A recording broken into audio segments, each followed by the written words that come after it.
இப்போ Excel sheet வந்து நான் எடுத்துட்டேன்.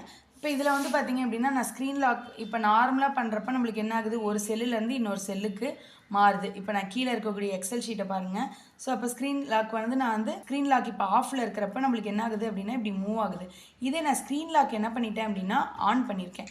இப்போ எனக்கு என்ன ஆகும் அப்படின்னு பார்த்தீங்கன்னா செல்லுக்கு செல்லு மூவ் ஆகாதுங்க. இப்போ நான் ஏரோ மார்க்கை தாங்க யூஸ் பண்ணுறேன். ஓகேவா?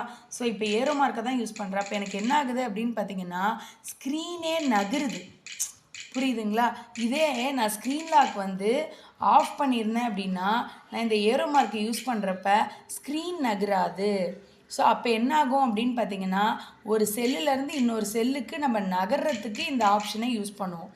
இதே ஸ்க்ரீன் லாக்கை வந்து பார்த்திங்கன்னா ஆன் பண்ணிட்டீங்க அப்படின்னா நம்ம இந்த ஆப்ஷனை யூஸ் பண்ணுறப்ப அந்த ஸ்க்ரீனே நகரும். ஓகேங்களா? தட் மீன்ஸ் கீழேயும் மேலேயும் இந்த மாதிரி மூவ் ஆகும்.